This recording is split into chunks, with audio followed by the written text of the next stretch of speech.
Versículo 9, a palavra de Deus diz assim: porque a mim me parece que Deus nos pôs a nós, os apóstolos, em último lugar, como se fôssemos condenados à morte, porque nos tornamos espetáculo a quem, irmãos?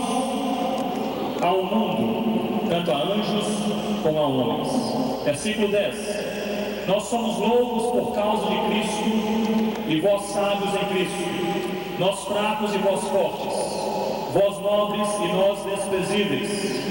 Até a presente hora sofremos fome, sede, nudez, e somos esbofeteados e não temos morada certa, e nos afadigamos, trabalhando com as nossas próprias mãos. Quando somos injuriados, bendizemos; quando perseguidos, suportamos. Versículo 13: quando caluniados, procuramos conciliação. Até agora temos chegado a ser considerados lixo do mundo e escória de todos. Nós vamos orar. Você vai abraçar o irmão que está ao seu lado e você vai orar com ele. Nós vamos levantar neste momento um clamor ao Senhor. Eu creio que Deus ouve as orações, e você, em nome de Jesus. Nós estamos aqui nesta noite porque nós cremos em Deus, e nós vamos orar a Deus neste momento, pedindo ao Senhor que Ele possa transformar este congresso em um santo levante de missionários que possam alcançar tribos, línguas, povos e nações.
Neste contexto, Pai, que o Senhor já tem derramado o teu Santo Espírito e falado aos nossos corações. Mas, ó Deus, nós te pedimos mais, que o Senhor não apenas fale, que o Senhor não apenas conversa, que o Senhor não apenas, ó Deus, nos instrua, mas nós queremos traduzir este congresso para as nossas vidas, em nome de Jesus. Ó Pai, tudo que nós já ouvimos, tudo que o Espírito Santo já ensinou, ó Pai, nós queremos traduzir para a nossa vida diária. Levante missionários em nosso meio, em nome de Jesus. Ó Pai, nos colocamos em tua presença de uma maneira muito humilde e muito sincera, crendo, ó Deus, que o Senhor é quem fala, e fala poderosamente, em nome de Jesus. Amém. Louvado seja Deus. Queridos, mantenham as suas Bíblias bem abertas comigo em 1 Coríntios capítulo 4. Não feche a sua Bíblia. O ministério de Paulo serve como divisor de águas no cristianismo. Porque antes de Paulo, o cristianismo era um fenômeno puramente judeu. O seu fundador era um judeu. Os apóstolos, seguidores mais próximos do seu fundador Jesus, também eram judeus. O centro do cristianismo ficava em Jerusalém, na Judéia. E na verdade todos os conceitos históricos daquele tempo que envolviam o cristianismo também eram judeus. O cristianismo era um fenômeno religioso puramente judeu. Deus levanta então um homem chamado Paulo, E em 10 anos de ministério, queridos, entre o ano 47 e o ano 57 depois de Cristo, o cristianismo não passa mais a ser um fenômeno puramente judeu, mas se torna um fenômeno universal, mundial e gentílico. Paulo, levantado na força do Senhor, ele planta igrejas na Galácia, na Macedônia, na Acaia e na Ásia. E aquelas igrejas se multiplicam e a obra do Senhor alcança além de fronteiras, até os bárbaros. Deus levanta um homem cheio do Espírito Santo, um homem apaixonado por Jesus, que em 10 anos de ministério muda a face do globo terrestre e transforma o cristianismo, na dependência de Deus, em um fenômeno universal até os dias de hoje. Quais são os valores? Quais são os elementos que fizeram de Paulo um homem tão intensamente usado por Deus? Eu gostaria de tentar responder parcialmente a essa pergunta com vocês hoje à noite. E se você quiser anotar, você pode pegar um pedaço de papel, você pode pegar uma caneta, mas sobretudo eu gostaria que você pudesse guardar essa palavra em seu coração, em nome de Jesus. Eu vejo, queridos, baseado neste texto que aqui nós lemos, alguns valores que determinaram na vida de Paulo, sendo ele um homem intensamente usado por Deus, que em 10 anos de ministério plantou igrejas em todo o mundo no ensino da época. Um destes valores era a compreensão da missão a partir da fidelidade. E o elemento é este, é fidelidade ao Senhor Jesus. Nós não podemos definir a obra missionária em termos de resultados. Ela deve ser definida em termos de fidelidade a quem? Ao Senhor Jesus. Quando nós pensamos sobre o valor desta comissão, desta missão que Deus nos confiou, queridos, nós olhamos para o Brasil, e o Brasil vive hoje em um contexto muito mais pragmático, muito mais de resultados, do que em contexto escriturístico e bíblico. Nós procuramos o que é visível, o que é tangível, o que pode ser apalpado, aquilo que pode ser colocado em relatório, mas Deus procura o invisível, Deus procura o caráter e não a reputação, Deus procura a fidelidade e não os holofotes, Deus procura o coração de um homem que está santificado em sua presença e não apenas um homem conhecido e famoso. Deus quer levantar homens e mulheres fiéis, com caráter de Jesus, e não apenas ministérios conhecidos. William Davidson é um dos escritores que eu mais gosto, admiro, e ele faz uma diferença muito grande entre caráter, aquilo que nós somos, e reputação, a nossa imagem. E Davidson ele nos diz o seguinte: caráter, aliás, ele nos diz, reputação é o que pensam a seu respeito, mas caráter é quem você verdadeiramente é. Reputação é a sua fotografia, mas caráter é a sua face. Reputação fará de você rico ou pobre, mas o caráter fará de você feliz ou infeliz. Reputação é aquilo que os homens dizem a seu respeito no dia do seu funeral. Geralmente só falam coisas boas, não é verdade? Mas caráter é aquilo que os anjos de Deus falam perante o trono de Deus a seu respeito. Este é o seu caráter, esta é a verdade sobre a sua vida. E Deus não procura reputações, Deus não procura ministérios visíveis, Deus não procura homens que estejam debaixo dos holofotes. Deus quer caráter e caráter do Senhor Jesus em nossas vidas. Deus procura em um momento como este, que homens e mulheres se colocam na presença do Senhor de uma maneira muito simples e de uma maneira muito profunda, dizendo: Deus, eu quero ter o caráter do Senhor Jesus. Queridos, eu costumo dizer que o caráter precede a missão. Missão não é um fenômeno que começa em um congresso.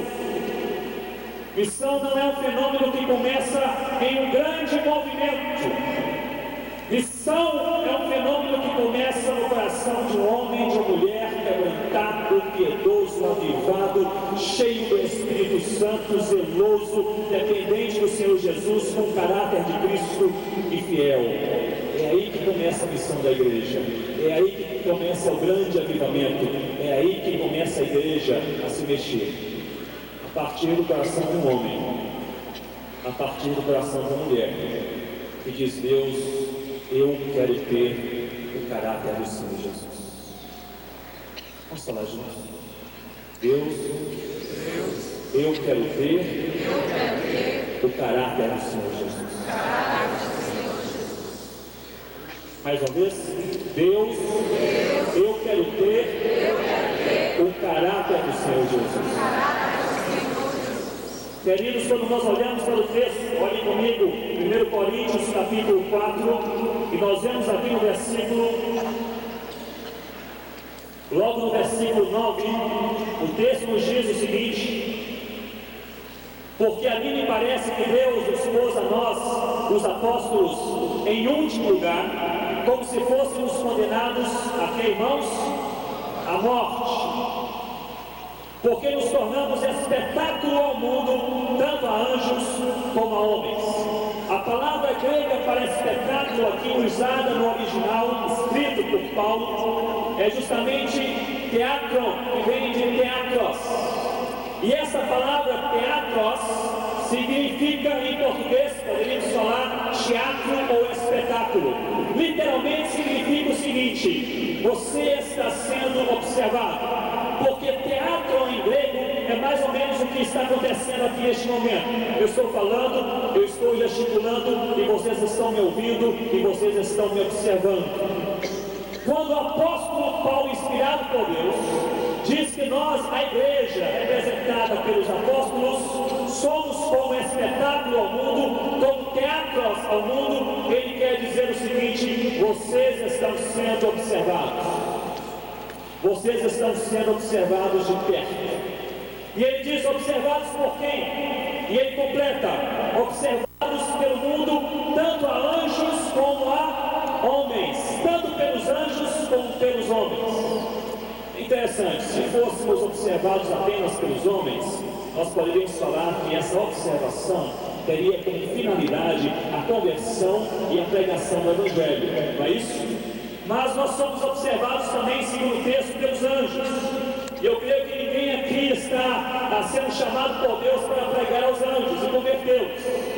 Portanto, essa observação aqui não é para um fim salvífico, para a salvação, para a conversão. Possui uma outra finalidade. E a finalidade contextual bem clara neste texto é a glória do nome do nosso Deus. O que Paulo está dizendo é que nós somos observados, a nossa vida, as nossas atitudes, a nossa mente, os nossos pensamentos, as nossas emoções, as nossas volições. Nós somos observados no nosso dia diário, nós somos observados de perto. E queridos, Deus está à procura de homens e mulheres que, através de vidas que existem para a sua glória, possam testemunhar o caráter do Senhor Jesus. É aí que começa a missão, a partir de um coração quebrantado na presença de Deus.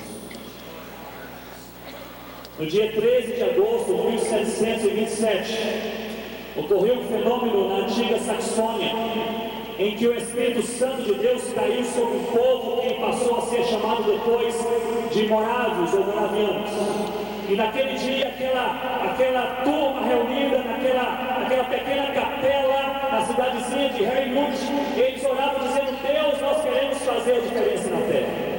E Deus derrama ali do seu Espírito e aviva aquele povo, e converte aquele povo, e santifica aquele povo, e derrama o caráter de Jesus sobre aquele povo. E os moravianos passam a ser a maior força missionária de toda a época cristã. E eles enviam centenas e milhares de missionários por todo o mundo. É interessante, queridos, que no final deste movimento, o líder, Conde von Zinzendorf, ele recebe o desafio de Deus para enviar missionários para os Esquimós. Mas não havia mais missionários. Ele já havia enviado todos os seus jovens e já havia gasto toda a sua herança, o seu dinheiro, para que muitos povos pudessem ouvir de Jesus. Ele vai dormir naquela noite e em seu diário ele registra que ele então sonhou com Jesus. E Jesus aparece ao lado de Zinzendorf e lhe diz: eu quero que você envie um missionário até os esquimós, eu quero que você envie o oleiro. O oleiro era um senhor de meia idade, um crente fiel, mas pacato na igreja, que vivia fazendo aqueles vasos de barro, enfim, ele era o oleiro. Zinzendorf, no outro dia, chama aquele homem e diz: eu sonhei com Jesus, e Jesus me disse que você é um missionário, e você vai alcançar os esquimós. Mas antes que você me responda, eu quero lhe instruir sobre 3 coisas. Primeiro, se você aceitar esse desafio, você vai sozinho, porque nós não temos mais ninguém para enviar contigo. Segundo, se você aceitar esse desafio, você vai se sustentando pelo caminho, porque nós não temos mais nenhum dinheiro para investir em sua vida. E terceiro, se você aceitar este desafio, nós achamos que você não vai nem voltar, porque nós não temos nem ideia de onde estão os esquimós. Imagine, eles estavam no Alasca, para onde foi aquele oleiro. Hoje o Alasca é distante, imagine comigo no século XVIII. Aquele oleiro anônimo, não sabemos o seu nome, ele baixa a sua cabeça dizendo ao conde: eu preciso de um tempo para orar, eu preciso de 2 minutos. E ali abaixa a sua cabeça e ora ao Senhor. Depois de 2 minutos, ele levanta a sua face, olha para Zinzendorf e lhe diz: se o Senhor me conseguir um par de sandálias usadas, amanhã cedo eu irei. Queridos, a história não nos diz, não nos narra, mas eu creio que aquele homem está descalço, não tinha o que calçar. E a única exigência que ele fez para servir ao Senhor Jesus integralmente durante toda a sua vida foi apenas um par de sandálias surradas. O conde corre em sua casa e traz um par de sandálias usadas, coloca então nos pés daquele oleiro e o despede. O oleiro volta para a sua casa. No outro dia pela manhã, o conde Zinzendorf vai até a casa do oleiro e bate a sua porta, mas ninguém atende. A vizinha corre ao socorro do conde e lhe diz: conde, o senhor chegou tarde demais, porque era ainda madrugada quando o oleiro se levantou, colocou os seus bens, confiou os seus bens a mim e disse: eu tenho uma obra importante demais que não pode esperar, e partiu. Ele jamais foi visto novamente. Nós não sabemos sequer o seu nome, mas sabem qual foi o resultado dessa vida entregue ao Senhor Jesus? Queridos, hoje, em nossos dias, mais de 50% de todos os esquimós da terra são convertidos ao Senhor Jesus. Mais de 50% reconhecem Jesus como Senhor e Salvador das suas vidas, porque no século XVIII um homem exigiu apenas um par de sandálias usadas, dizendo: eu tenho caráter de Jesus, eu quero servir a Jesus, e partiu. É de homens assim que Deus procura, é de mulheres assim que Deus anseia, não pessoas que procurem holofotes, que procurem ministérios visíveis, as pessoas que estão vivendo na fidelidade ao Senhor Jesus. A fidelidade precede a missão. Se nós pudéssemos caminhar um pouco mais, nós poderíamos perceber um outro valor na vida de Paulo. O primeiro valor que aqui nós encontramos foi a fidelidade. Paulo definia a missão a partir da fidelidade e não a partir dos resultados visíveis. Mas um outro valor na vida de Paulo, queridos, foi a compreensão da missão a partir da graça e não da capacidade humana. Percebam comigo, no versículo 10, o apóstolo Paulo nos diz assim: nós somos, o que, irmãos?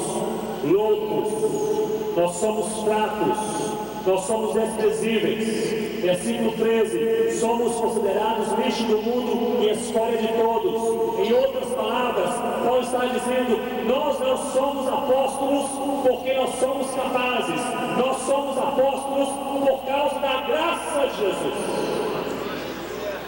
Nós podemos olhar para Deus nessa noite, em nossas vidas.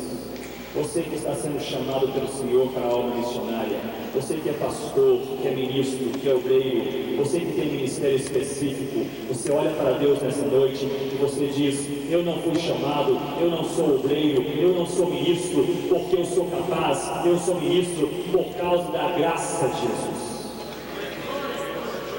E o que é essa graça de Jesus?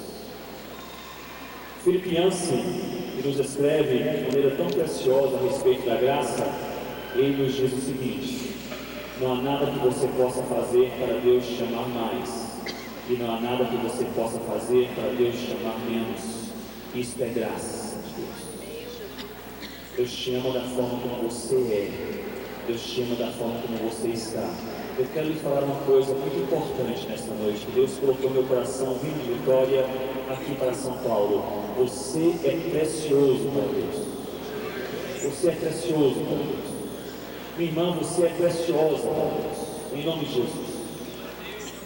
Você não é quem o diabo diz que você é, mesmo porque ele não tem nenhuma intenção em narrar qualquer verdade sobre a nossa vida. Concorda comigo? Nós não somos quem o diabo diz que nós somos. Você não é quem os seus amigos dizem que você é, porque os seus amigos possuem uma visão muito limitada a respeito da sua vida. E você não é nem quem você pensa que é, porque você apenas se conhece a partir da semiótica, a partir dos sinais que você externa, e esses sinais são altamente limitados. Mas quem somos nós? Nós somos quem Jesus diz que nós somos. O autor da nossa vida. E Jesus diz que nós somos herdeiros de Deus. Jesus diz que nós somos e temos herança com Ele no reino dos céus. Jesus diz que você tem valor em nome de Jesus. Alguns anos atrás eu fui até um museu e naquele museu havia uma ala de arte moderna. Não sei quem aqui já visitou um museu de arte moderna. Foi a primeira vez na minha vida e eu fiquei muito frustrado porque eu não entendi nada. O primeiro quadro que ali estava era um quadro com um fundo branco e mais nada pintado, e as pessoas estavam perante aquele quadro, olhando aquela pintura branca sem mais nada, com muita intensidade e fazendo comentários. Eu falei: meu Deus, eu sou mais ignorante do que eu pensava, não tem nada nesse quadro. Daí então eu andei um pouco mais e havia um outro quadro negro com duas linhas brancas traçadas assim, paralelamente. E havia uma pequena multidão, e eu me aproximei, e havia um homem ao lado dessa multidão dizendo: eu vou lhes explicar o significado deste quadro. E ele falou: esse quadro representa a sua vida. Eu olhei para o quadro negro e duas linhas brancas. E ele disse: esse quadro simboliza uma cascata de águas limpas. Eu olhei, não havia cascata, não havia água, não havia nada. E ele disse que essa cascata ela cai sobre um lago belíssimo, e há árvores verdes ao redor e pássaros a cantar. Eu falei: esse homem está mentindo. Me aproximei da moça responsável por aquela galeria de arte moderna e disse: senhora, aquele quadro negro de duas linhas brancas sem graça, a multidão observando aquele homem contando mentiras, o que isso quer dizer? E a responsável por aquela arte, por aquela galeria, ela me disse o seguinte: na arte moderna é o autor quem define a sua obra, e aquele homem é o autor daquele quadro. Talvez você tenha vindo a este congresso se sentindo quadro com fundo negro e duas linhas brancas sem graça. Talvez é isso que os amigos dizem a seu respeito. Talvez seja isso que o diabo diz que você é. Talvez seja isso que você vê quando você se olha no espelho uma segunda-feira pela manhã. Mas eu lhe digo uma coisa: o que o autor da sua vida diz a seu respeito é muito diferente. Você é uma cascata de águas limpas que cai sobre um grande e belíssimo lago, e há árvores verdíssimas ao redor e pássaros a cantar. Você tem valor na presença de Jesus, e você tem que confiar que você é quem Jesus diz que você é. Nós somos preciosos para Deus. Diga comigo: eu sou precioso para Deus. Eu tenho valor para Jesus. Nós somos preciosos para Deus, queridos. E se nós somos chamados por Deus, E se nós podemos cumprir a missão, nós podemos fazê-lo apenas por causa da graça de Jesus e não da capacidade humana. Essa tem sido uma lição que eu tenho aprendido nos últimos meses de maneira muito pessoal, muito profunda em meu coração. Eu estou chegando do rio Alpés, que fica lá no noroeste da Amazônia, divisa com a Colômbia. É um rio onde há 13 tribos indígenas não alcançadas. Essas tribos se dividem e habitam 247 aldeias. E nós estamos trabalhando com as tribos mais próximas, que ficam a 7 dias de canoa, são as mais próximas. As mais distantes estão a entre 30 e 35 dias de caminhada na mata. E nós nunca chegamos lá. E nós temos, segundo a FUNAI, apenas 5 anos para trabalharmos naquele lugar. Queridos, se a missão fosse definida pela nossa capacidade pessoal, se a missão fosse definida pela capacidade de Ronaldo, então eu saberia bem plenamente que nós não poderíamos alcançar aqueles indígenas. Mas já que a missão é definida pela graça de Jesus, então eu posso sonhar. Já que a missão e o ministério que Deus me confiou é definido pela graça do Senhor, então você pode ter os sonhos de Deus e jamais desistir dos seus sonhos e crer que a qualquer momento o impossível pode acontecer. Eu posso ir para a Amazônia e navegar por aquele rio, pensando pela minha capacidade jamais irei alcançá-los, mas porque eu sei que a missão é definida pela graça e não pela força humana. Então eu posso olhar para aquelas tribos, para aquelas aldeias, dizendo o seguinte: a luz de Jesus, o milagre do alto, pode a qualquer momento cair sobre essa mata, iluminar esses indígenas e mudar a vida nessa parte da Amazônia. Eu posso sonhar com Deus e ter os sonhos de Deus. Eu quero lhe convidar nesta noite a você comigo ter os sonhos de Deus. Há anos atrás, nós começamos o trabalho missionário entre os Concombas lá na África. E ali, então, nós trabalhamos com alguns lugares onde o Evangelho não havia chegado ainda, mas nós trabalhamos especialmente, tentamos entrar com o Evangelho em um local chamado Quetimã. Mas o feiticeiro daquele local, ele era um homem que impedia a nossa entrada. Subitamente o feiticeiro morre, e nós então temos a oportunidade de entrar em Quetimã. E ali então nós entramos e fizemos, queridos, o maior movimento missionário em nossas vidas. A Rossana e eu, nós pensávamos que nós teríamos apenas 6 meses para pregarmos o Evangelho em Quetimã.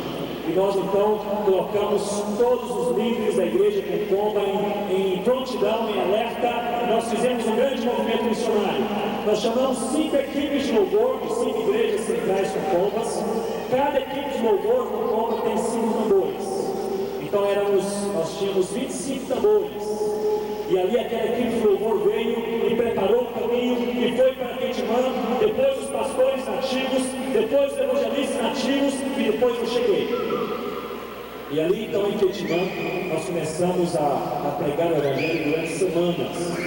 E a nossa oração, o tipo de oração e jejum era o seguinte: Deus salva pelo menos 30 pessoas aqui nessa aldeia. E nós pensávamos que com 30 pessoas poderia nascer uma igreja. E se o próximo feiticeiro fosse fechar as portas para a igreja, pelo menos aquelas 30 pessoas poderiam se encorajar. E nós oramos e jejuamos durante semanas. E no último dia foi o primeiro culto aberto em Quetimã.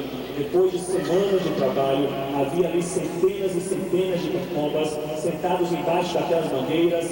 Nós começamos a pregar-lhes o Evangelho e o louvor começou a sacudir aquelas árvores. Os testemunhos começaram a mexer com os corações. E eu expus a palavra durante 1h30 e depois fizemos um grande apelo para a conversão. E todos orávamos dizendo: Deus, 30 pessoas.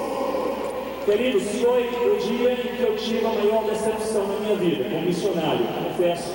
Talvez pelo esforço empreendido para evangelizarmos os concombas ali, mas vieram à frente apenas 4 pessoas, uma viúva e 3 adolescentes.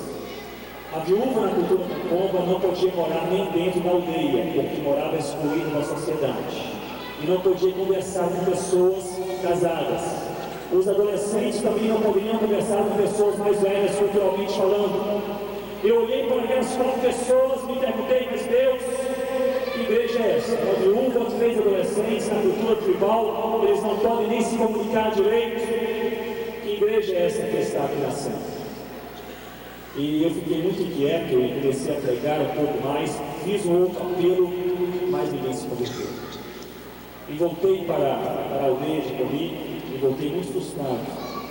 E o Mebá, primeiro convertido entre os concombas, estava comigo, segurou o meu braço e disse, Ucajá, é como eles me chamam, homem branco, Ucajá. Ele disse, Ucajá, você está triste porque poucas pessoas se converteram, não é verdade? Eu disse, é verdade, Mebá, eu estou frustrado porque apenas 4 pessoas se converteram. E ele disse, Ucajá, Kassuyaike, Poeche, Simpan, que significa você se esquece, e foi você que nos ensinou que o nosso Deus faz o impossível acontecer. E com essa palavra, eu tinha que ficar mais tranquilo, abrir o coração e voltar para a aldeia em paz. E fiz isso. 3 dias depois, chegou correndo na nossa aldeia de Comi, o nosso evangelista mais novo, que nós havíamos deixado lá em Quetimã. E ele disse, Ucajá, você não sabe o que aconteceu. Depois que vocês saíram de Quetimã, aquela viúva convertida, o seu nome é Amina, ela ficou tão inquieta porque poucos concombas haviam se convertido ao Senhor Jesus, que ela começou a pregar o Evangelho novamente a cada um deles. E durante 48 horas, ela não fez nada a não ser pregar o Evangelho. Ela não dormiu, ela não comeu, ela não bebeu, ela apenas pregou o Evangelho de pessoa em pessoa, palhoça em palhoça, onde vocês foram e onde vocês não foram, e através daquela viúva, 67 concombas se converteram ao Senhor Jesus. 67 concombas se converteram ao Senhor Jesus. Eu fiquei muito alegre, obviamente, em que eu para o quarto, falei com a Rossana, minha esposa, nos abraçamos, fui orar, e o Espírito Santo caiu sobre a minha mente, e eu comecei a entender a proposta de Deus. Entendam comigo. Na minha visão, a pessoa ideal para plantar a igreja em Quetimã seria eu mesmo. Missionário pioneiro na região, já havia plantado naquela altura umas 10 igrejas, tradutor da palavra de Deus para aquela língua, treinado em missiologia e em algumas outras áreas. Eu seria a pessoa ideal para plantar a igreja em Quetimã. Mas eu tenho aprendido, queridos, que nem toda visão de um homem de Deus é necessariamente visão de Deus. E se isso é verdade, nem toda visão da igreja de Deus é necessariamente visão de Deus. E se isso também é verdade, nós precisamos apenas da visão de quem para existirmos? Da visão de Deus. Porque a pessoa ideal para plantar a igreja em Quetimã não era um missionário pioneiro e tradutor da palavra de Deus. Era uma viúva, analfabeta, excluída da sociedade e convertida apenas há 5 minutos. Essa era a missionária ideal na visão de Deus para plantar aquela forte igreja. Eu vim da África em outubro passado, fui visitar os concombas e reunimos ali os 87 líderes daquelas 20 igrejas. E ali entre os líderes estava a Mina, aquela viúva. Eu perguntei a Mina, como vai a igreja em Quetimã, na região mais isolada entre os concombas? E a Mina falou, Kaljá, Papum, Boeti, sim, a capa, que significa homem branco. Nós vamos muito bem, mas saiba, apenas por causa da graça de Jesus. A missão da igreja é realizada não pela capacidade humana, é realizada por causa da graça de Deus. O que isso quer dizer? O que isso quer dizer? Isso quer dizer que você é limitado, mas você não tem nenhuma desculpa nesta noite para não ser usado por Deus. Isso quer dizer que você tem pensado em sua casa, pensado em sua mente, eu não posso pregar o Evangelho porque eu não sei pregar como aquele pastor, como aquele missionário. Eu não tenho aquela personalidade mais aberta como aquela irmã da igreja. Eu não oro como aquele meu irmão. Você tem as suas limitações em casa, no seu coração, na sua mente, na sua vida. Eu quero dizer uma coisa: não desista dos seus sonhos em nome de Jesus. Se são sonhos de Deus, não desista dos seus sonhos em nome de Jesus. Porque Deus faz a qualquer momento em nossas vidas o impossível acontecer. Porque a missão da igreja é cumprida apenas pela graça de Deus e não pela nossa capacidade humana. Amém, queridos? Se vocês creem nisso, isso é verdade. Se vocês não creem nisso, isso continua sendo verdade, porque Deus não depende nem da nossa fé para ser Deus. Deus não depende nem da nossa fé para derramar graça sobre as nossas vidas. Deus não depende nem da nossa fé para ouvir as nossas orações. Eu costumo dizer que o maior perigo da oração é que Deus ouve as orações. Perigoso orar. Porque nós oramos: Deus, levante obreiros para a tua seara. E Deus, numa noite como esta, abre os céus, olha para a terra e diz: eu quero levantar você, a sua esposa, a sua família, você vai. Estava em uma conferência missionária em Aracaju anos atrás, e seria uma conferência missionária, a primeira conferência naquela igreja, e ali então havia uma mulher que possuía, mulher que criava sozinha,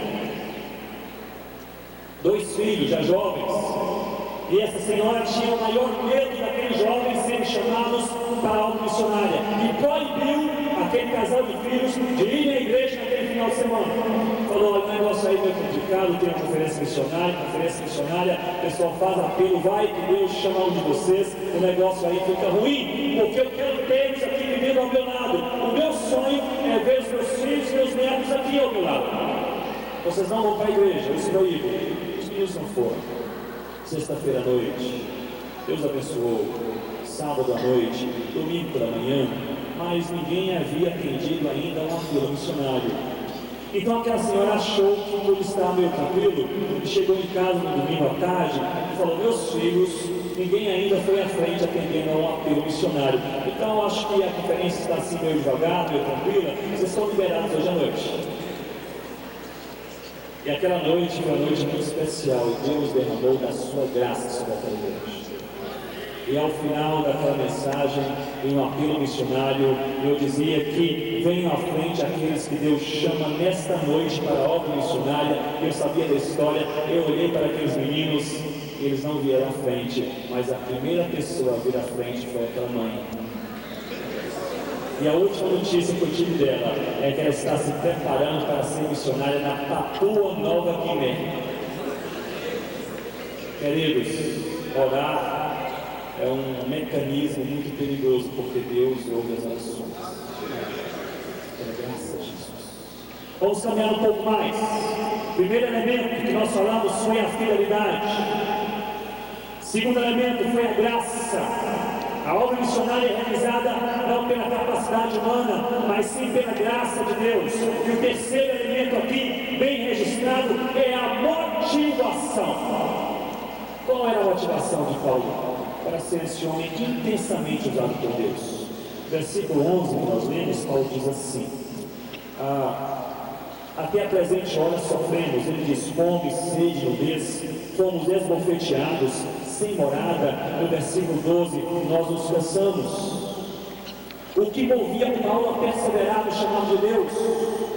2 Coríntios, abra comigo suas Bíblias rapidamente. 2 Coríntios, capítulo 12, versículo 10. Paulo nos revela o princípio da sua motivação. 2 Coríntios, capítulo 12, versículo 10. Ele diz: pelo que sinto até prazer nas fraquezas, nas injúrias, nas necessidades, nas perseguições, nas angústias, por amor a quem, irmãos? A Cristo. A motivação de Paulo era uma motivação muito simples. Paulo era um homem intensamente apaixonado por Jesus. Paulo amava Jesus de maneira intensa e profunda em sua vida. Queridos, nós talvez tenhamos outras motivações em nossas vidas para servirmos a Deus. muitas são falhas e muitas são limitadas. E eu creio que apenas um homem, uma mulher, um coração apaixonado por Jesus chega até o final. Apenas uma igreja apaixonada por Jesus chega até o final.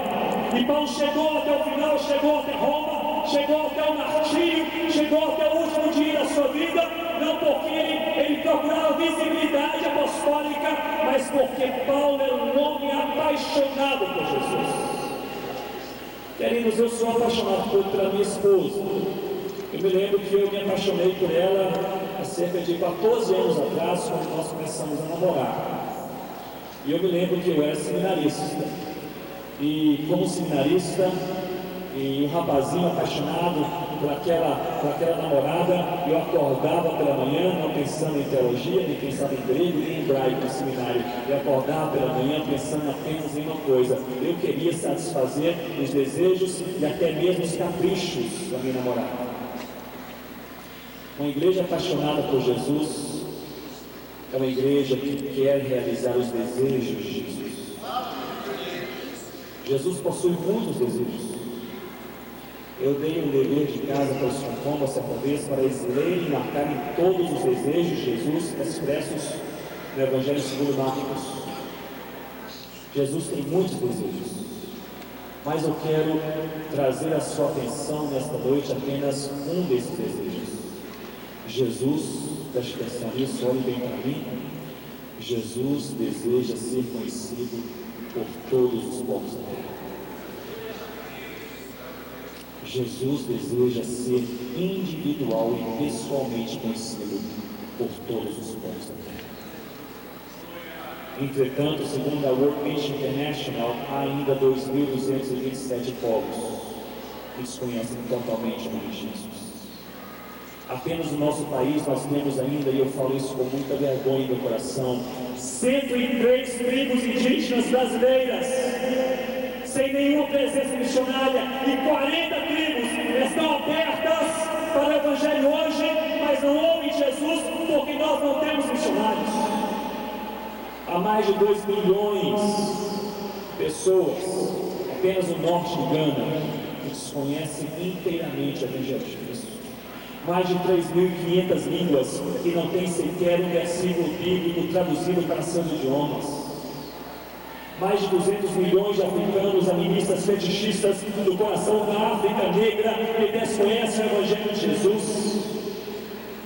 Segundo a Organização Mundial de Saúde, eles fizeram um apanhado sobre religiosidade e saúde, e eles descobriram que a cada domingo ao redor do mundo 1,1 bilhão de pessoas se reúnem em templos cristãos e se dizem cristãs adorando a Deus.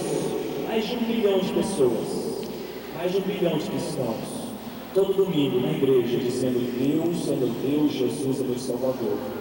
Entretanto, o mundo ainda desconhece Jesus. O que acontece com isso? Paulo era um homem cheio da fidelidade, dependente da graça, e um homem motivado pela paixão ao Senhor Jesus. A minha oração é que Deus levante homens e mulheres assim de nós, neste congresso, nesses dias. Eu sei que Deus tem falado ao seu coração. Eu cheguei hoje no meio do culto, Deus já falou ao meu coração. Deus tem colocado coisas novas no nosso meio. É necessário que você diga sim, Senhor, em nome de Jesus. Em 1945,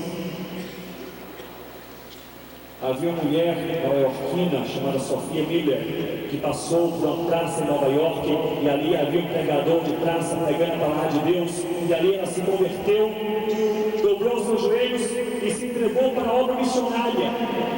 E Sophia Miller foi enviada por Deus, uma jovenzinha, franzina, inexperiente, para a Venezuela, começou a evangelizar os indígenas na Venezuela e Colômbia, e desceu então pelo Brasil e evangelizou todos os indígenas em um rio muito isolado chamado Rio Içana.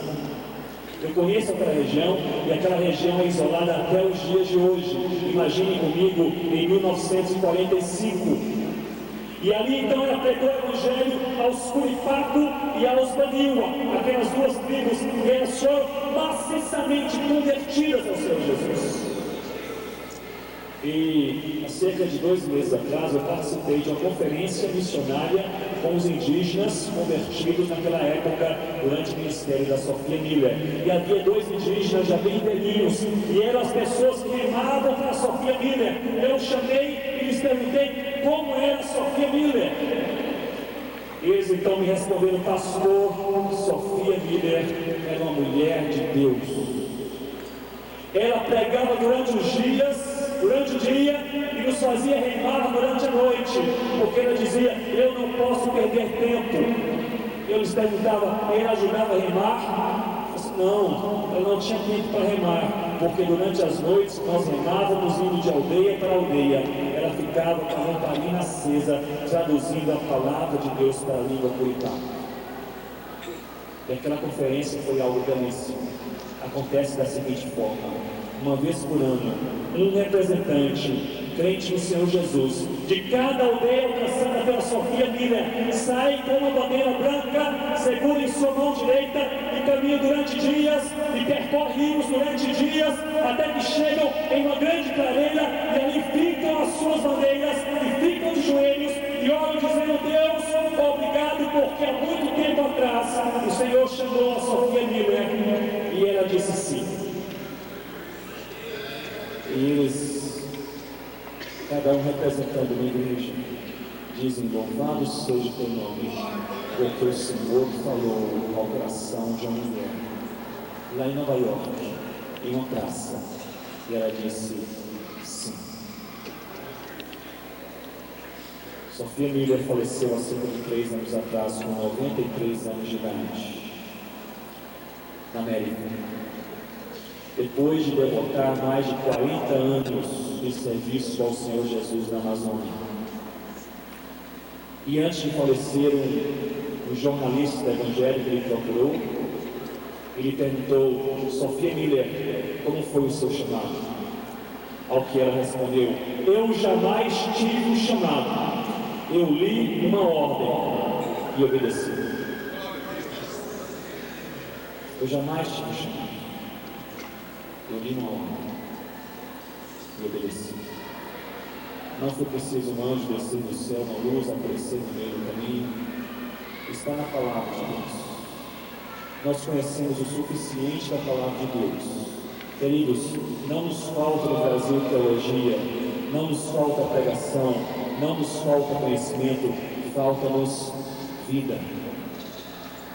Falta-nos apenas vida. Nós vamos orar. Eu gostaria de orar por você neste momento. Curva sua cabeça. Eu quero orar, gastar 2 minutos orando por você hoje à noite. E baseado em tudo que você ouviu desde o começo deste congresso, ontem à noite, Deus bombardeou o seu coração. Hoje, desde manhã, e sabe, durante o sono, as conversas no corredor, hoje à noite, hoje à tarde, Deus falando a sua vida. Eu quero lhe fazer um desafio. Eu quero lhe desafiar nessa noite a você simplesmente, perante o chamado de Deus, a você falar sim, Senhor. Eu quero desafiar a você que tem sido chamado por Deus para uma obra que pertence a Deus. Gaste um minuto orando pela sua própria vida, orando pela sua própria existência. Eu quero desafiar a você sair do seu lugar e vir aqui à frente. Você especificamente, com o qual Deus tem falado nestes dias, dizendo: eu quero te usar. E você limitado, incapaz, mas você olha para Deus nessa noite dizendo: se é pela graça de Jesus, eu respondo sim, Senhor. Se este é o teu caso, venha rapidamente para frente. Vamos ficar todos de pé, nós vamos orar. Se este é o teu caso, você venha rapidamente para frente, eu quero orar por você. Você que diz: Deus, eu atendo ao teu chamado não pela minha capacidade, eu atendo ao teu chamado não pela minha força, não por aquilo que eu consigo fazer, mas eu atendo ao teu chamado sabendo que a missão é definida pela graça de Jesus. E é pela graça de Jesus que me coloco por Jesus. Eu digo sim, Senhor. Enquanto os queridos chegam aqui à frente, eu quero falar à igreja. Talvez quem vocês veem aqui à frente sejam pessoas comuns para você. João, Maria, Fernando, Raquel. pessoas com as quais vocês convivem diariamente. Mas, queridos, que nós tenhamos a visão de Deus. Quem Deus vê aqui à frente, não são apenas amigos chegados, irmãos comuns. Deus vê aqui à frente tribos indígenas se convertendo ao Senhor Jesus. Deus vê aqui à frente pessoas na Indonésia se entregando ao senhorio do Senhor Jesus. Deus vê aqui à frente pessoas em São Paulo sendo impactadas por um ministério cheio da graça de Deus. Deus vê aqui à frente tribos africanas, quem sabe na Ásia, cidades, guetos, bairros nobres, orfanatos. Deus vê aqui à frente a força levantada na graça de Jesus para fazer o que Deus mais sabe fazer, que é o impossível. O impossível. Ó Deus, nós louvamos ao Teu nome nesta noite, porque o Senhor é o nosso Deus e nós podemos confiar no Senhor. Obrigado, Pai querido, porque o Senhor é Deus que fala, é Deus que move, é Deus que chama, é Deus que envia, e é um Deus que nunca nos abandona. Louvado seja o nome de Jesus. Deus Santo querido, obrigado porque o Senhor falou no coração. Desde criancinha, quando a minha mãe via a beira da minha cama aquelas histórias missionárias, e me dizia: não há nada melhor do que ser missionário. Obrigado porque o Senhor falou no coração dos teus filhos. E obrigado, Deus, porque o Senhor levanta pessoas neste congresso desde ontem à noite e o fará até o final. Ó Deus, pessoas que digam sim pela graça de Jesus.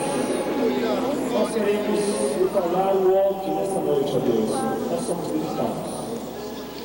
Nós temos limitações humanas, ó Deus, intelectuais, financeiras, pessoais, espirituais, emocionais, familiares. Ó Deus, mas nós não aceitamos aquilo que o diabo diz a nosso respeito. E nós sabemos que em Jesus nós temos valor a Deus.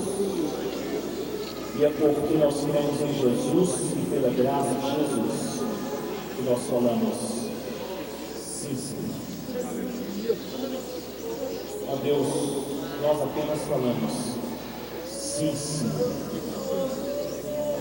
E como igreja reunida aqui hoje à noite, perante tantos desafios, ó Deus, na Indonésia, no Timor, tanto falou aos nossos corações. Ó Deus, nós não temos força, nem capacidade, mas nós falamos sim, Senhor. Ó Deus, perante os desafios dessa igreja do Brasil e fora do Brasil, ó Pai querido, nós somos fracos, mas o Senhor é forte. E nós falamos sim, Senhor. Nossos sonhos são limitados, mas nós temos os teus sonhos. E nós falamos sim, Senhor.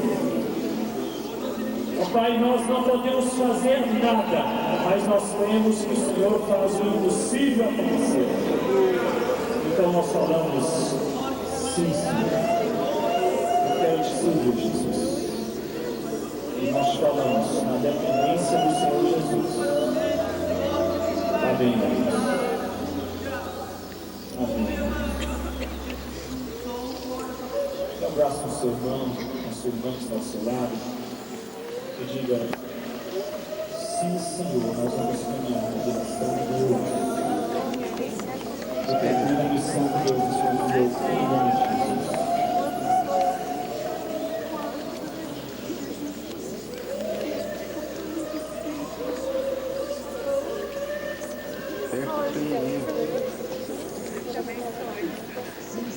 Fica apertando a mesma hora. Está esperando uma hora. Graças a Deus. Como disse o pastor Romão, este é o problema dos que oram. Nós oramos antes da mensagem e Deus respondeu. Amém? Graças a Deus. Amados, nós estamos chegando ao final de mais um dia do nosso congresso. Ali está sendo projetado algumas partes das fitas que estão disponíveis. A cada mensagem, a cada acontecimento, 1 hora após, já temos fitas disponíveis para todos vocês, DVD e CD. Amém? Amanhã o café será até às 8h30 da manhã. Portanto, você vai dormir um pouco menos. Levanta cedo, porque o café será servido até às 8h30. Tudo bem? E eu peço a compreensão de vocês, mais uma vez, em relação aos alojamentos, ao horário de dormir. Por gentileza, façam o máximo de silêncio. Graça do Senhor Jesus, o infinito amor de Deus, o nosso eterno Pai, a comunhão e a consolação do Espírito Santo de Deus, seja com todos nós, desde agora e para sempre. Amém. Deus te abençoe, um bom descanso.